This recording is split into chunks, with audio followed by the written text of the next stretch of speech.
तो मैंने भी किया आशीर्वाद।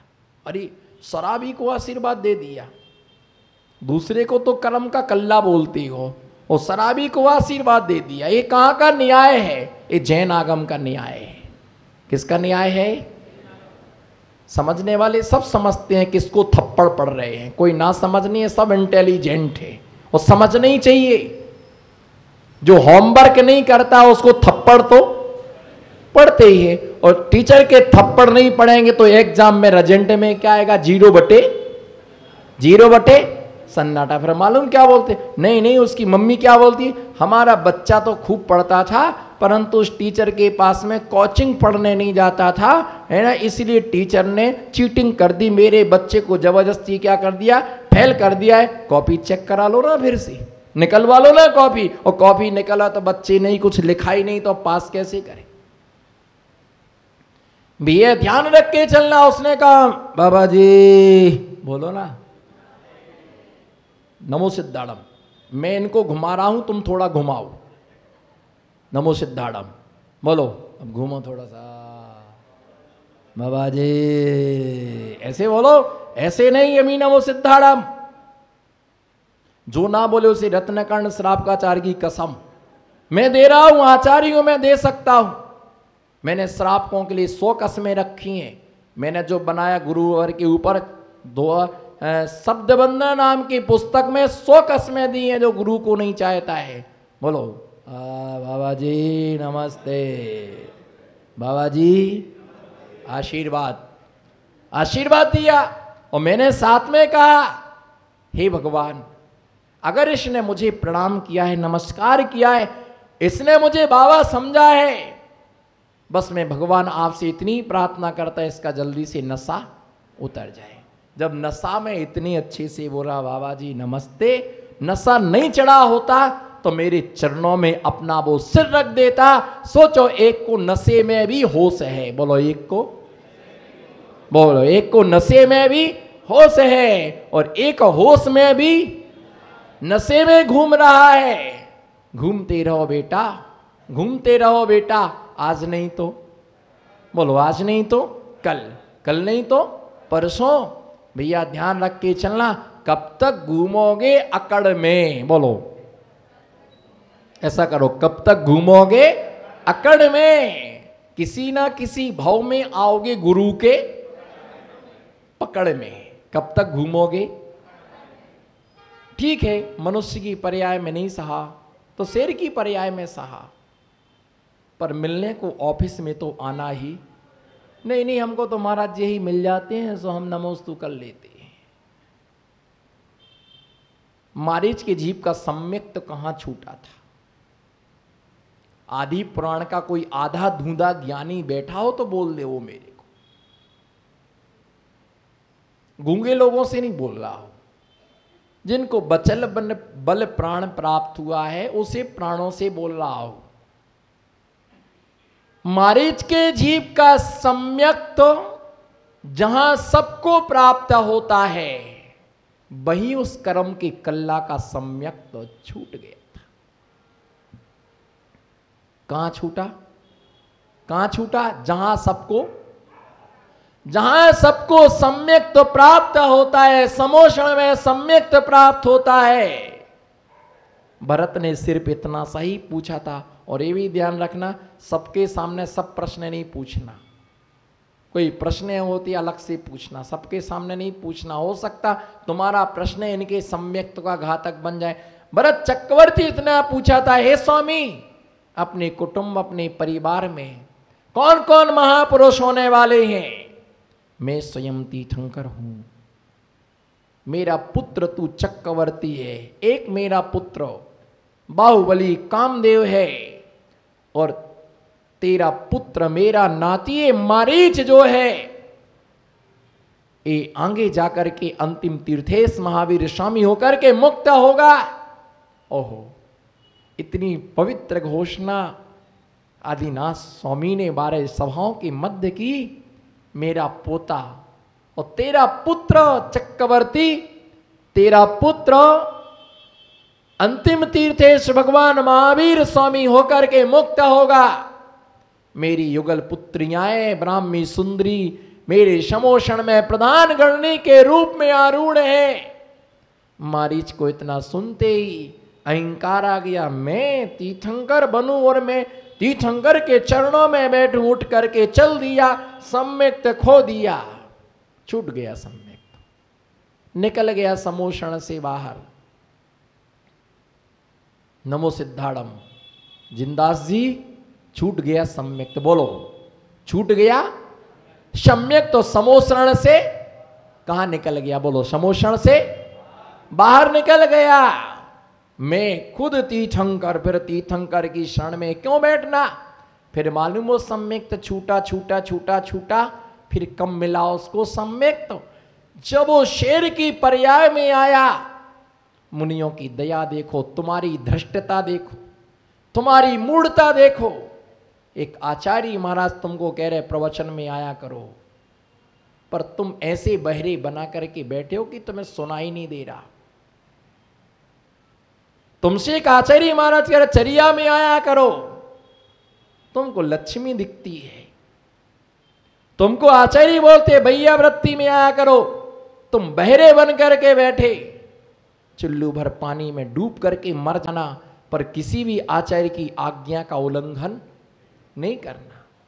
आज सौभाग्य तुम्हें आचार्य आगे से तुमको अवसर दे रहे, पर हमको सुनाई नहीं देता है। कोई बात नहीं। जब वो शेर की पर्याय में एक हिरण के ऊपर आक्रमण करने के लिए वो शेर जा रहा था मार्ग से, युगल मुनिराज, नाम बता दूं, बोलो सुनना चाहोगे क्या। कभी कभी श्रोताओं की इच्छाओं के अनुसार भी बोलना चाहिए।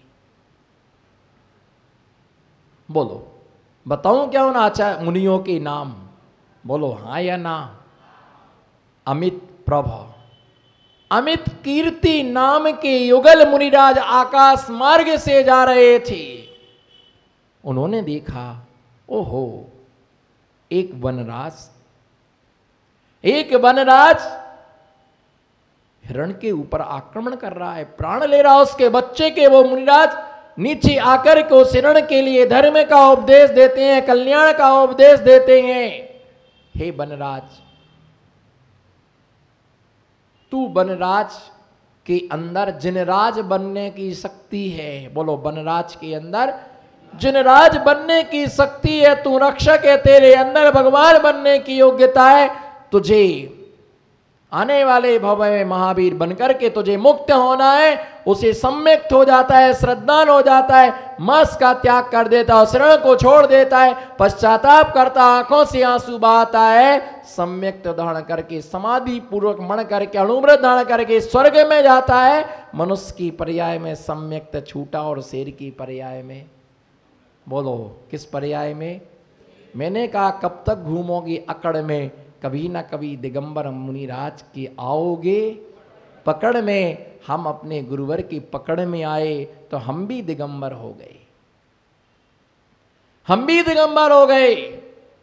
एक को नशे में भी होश है, बोलो एक को, और एक को होश में भी नशा है। आपका बेटा है ना, हाँ बोलो बेटा है ना आपका, हाँ बेटा है ना। अच्छा मामा जी आपका बेटा है, अच्छा आज से एक नियम ले लो, कोई त्याग नहीं करा रहा मैं आपको। जिन जिन के बेटे हों बस सवेरे उठते ही उनसे एक बार जरूर कहना कि बेटा महाराज के दर्शन करने जाना। वो जाए या, बोलो वो जाए या, बोलो वो जाए या न जाए, पर तुम अपने पिता का धर्म निभाना। ये पिता का, बोलो ये पिता का, ये ध्यान, शब्दों को ध्यान में देख के चलना, घड़ी मत देखना। क्या है, नाश्ता करने की इच्छा नहीं होती है, पर जब स्वादिष्ट व्यंजन मिलते हैं तो फिर कहते आवा दे, तो रामकली बोलती खावा दे, एक और ले ना, ठीक है लाओ फिर। तो बस ऐसे ही है। नमो सिद्धाड़म, पिता का धर्म निभाना। बोलो पिता का धर्म क्या है। जाओ बेटा महाराज के दर्शन करने जाओ। नहीं है महाराज तो महाराज नहीं है तो प्रातः काल उठ करके बोलो बेटा भगवान का दर्शन करके आओ। वो जाए राकेश जी, वो जाए या ना जाए, पर तेरा धर्म क्या है? तुम्हारा धर्म है कि बेटा जाओ महाराज का आशीर्वाद लेकर के आओ। ये मत कहना कि एग्जाम चल रहे, बहाना चलेगा, बहाना तुम्हारा। बोलो बहाना चलेगा, बहाना तुम्हारा। एग्जाम चल रहे, अभी सीजन चल रहा है, वो तो 12 महीना कुछ ना कुछ चलता रहेगा, पर तुम्हारा पिता का धर्म क्या है? बोलो पिता का धर्म बोलो। आज पता चला पिता का धर्म ये है। बोलो आज नमो सिद्धाड़म, आज पता चला कि पिता का धर्म बेटा दर्शन करके आओ, वो जाए या ना जाए। और अगर तुमने प्रातः काल उठ करके इतना नहीं कहा कि बेटा मंदिर जाओ या महाराज के दर्शन करने जाओ, तो समझ लेना हम पिता नहीं उसके शत्रु हैं। ऐसा मैं नहीं कह रहा हूं, ऐसा हमारे आचार्यों ने जिनागम में लिखा है। और सरस्वती पुत्र वही बोलता है जो जिनागम में लिखा होता है। बोलो जोर से बोलो, सरस्वती पुत्र। आप समझ जाओ, सरस्वती पुत्र वही बोलता है जो जिनवाणी में लिखा होता है। जैसे एक बेटा मां के विरुद्ध नहीं जाता है, ऐसे ही दिगंबर महामुनिराज जिनवाणी के विरुद्ध कभी भी नहीं जाता है। तुम्हारे मां के विरोध में कोई बोले तो बच्चे का खून खौलता है, और जिनवाणी के विरोध में कोई बोलता है तो हमारा भी खून। तुम कैसे कहते हो भैया? एक को होश में भी, बोलो एक को होश में भी नशा है और एक को नशे में भी। आपकी हाथ पैर ढीले नहीं हुए क्या इस बात को सुन करके? मेरा तो पूरा शरीर ढीला पड़ गया। एक को नशे में भी, बोलो एक को। ये तो लाइन तो आज आपको दिन भर आज गुनगुनाना है और 5 लोगों को मैसेज करना। कई मैसेज में आता ना कि अगर ये मैसेज आपको आप 5 लोगों को करोगे तो आपके 5 बिगड़े हुए काम तुरंत हो जाएंगे। और अगर आप आज ये मैसेज 5 लोगों को करेंगे, आपके 500 बिगड़े काम आज ही पूरे हो जाएंगे। जितनी आपकी उधारी पड़ी होगी वो सब वापस आ जाएगी, और जितना आपके काम पेंडिंग में पड़े होंगे वो, कौन बोला बच्चे की शादी हो जाएगी? प्रदीप जी ने बोला। बोले 5 क्या तो 500 लोगों को मैसेज कर दें बस बच्चे की शादी हो जाए।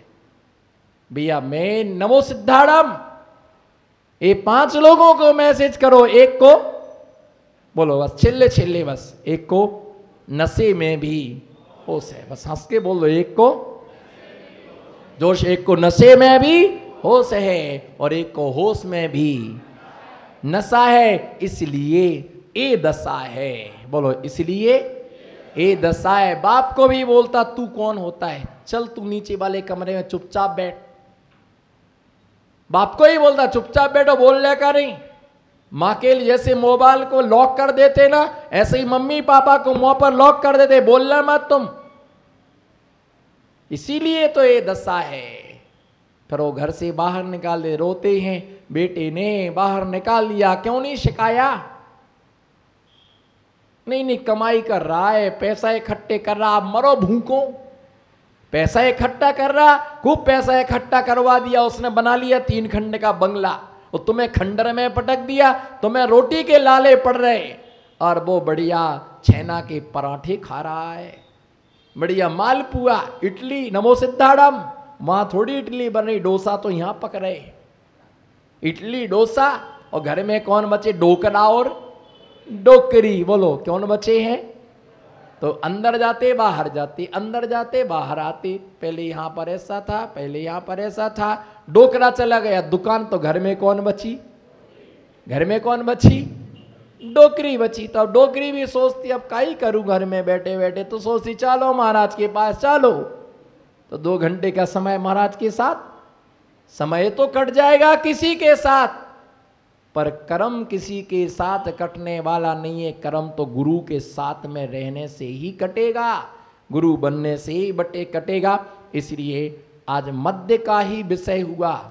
अभी तो मधु और मांस का विषय शेष है। ये गाथा कितने दिन तक चलेगी? पुस्तक बंद क्यों कर रहा है? अभी तो चालू किया हमने, अभी तो और चलना है, तो शुरू किया, अभी कहा लोग कमर पकड़ रहे। मुझे आनंद आ रहा। क्या हुआ? चलो छेल्ले एक बात सुना के बस आपकी आत्मा को मैं तसल्ली दे रहा हूँ, बस 2 मिनट में बात समाप्त करूँगा। वैसे मेरे बोलने की कैपेसिटी तो, अभी राजस्थान में एक लड़के ने 12 घंटा बोला ना, राजस्थान में एक लड़का नॉन स्पीड है ना, हाँ बस है ना, वो 12 घंटे 15 घंटे बोलता रहा, बिल्कुल चलता रहा उसका। तो मैं नहीं बोल सकता क्या 15 घंटा? तुमको सुनने की कैपेसिटी होना चाहिए, मेरी बोलने की कैपेसिटी बहुत है। मैं बोल रहा कि भाई तो चालू हो रहा प्रवचन, इतना 1 घंटा 1.25 घंटा होने के बाद लोग सो रहे, चालू हो रहा तो कमर पकड़ ली लोगों ने कि बाप रे बाप अब क्या होगा। तो क्या एक महिला, एक आदमी भोजन करने को बैठा, बिल्कुल छोटी सी बात है, आप थोड़ा पेट को पकड़ लेना बाद में। तो भोजन करने बैठा तो 14 इडली, 16 डोसा, 17 समोसा, 18 पराठे, 20 बाटियाँ, इतना खा लिया उसने, इतना सारा पुलाव, 1 डिब्बा भर खीर, समझ में आ रहा कि नहीं, 14 केला, 17 एप्पल, 1 पाव काजू, आधा पाव किशमिश। इतना खाने के बाद जो परोसने वाला था तो उसने कहा कि भैया थोड़ा पानी तो पी लो बीच में, थोड़ा पानी तो पी लो बीच में। तो बोलता अभी तो हमने भोजन शुरू किया है। इतना खाने के बाद उसने क्या किया है? तो वो तो कर्म पर हाथ ठोक रहा, बोले भैया अभी शुरू किया है तो एंड कब होगा? तो ऐसे ही लोग घबरा गए। 1.5 घंटा तो बोल लिया, अभी शुरू हुआ है प्रवचन, अब चालू करेंगे। तो भैया जो पीता है शराब उसका जीवन होता है खराब, नशे में व्यक्ति का जीवन बिगड़ता है। इसलिए सम्यक्त का ही पालन करना चाहिए, श्रद्धा रखना चाहिए, देव शास्त्र गुरु के प्रति आस्था रखना चाहिए। इसी भावना के साथ मैं अपनी वाणी को विराम देता हूँ। जा वाणी के सूजे लोकालोक शोभा।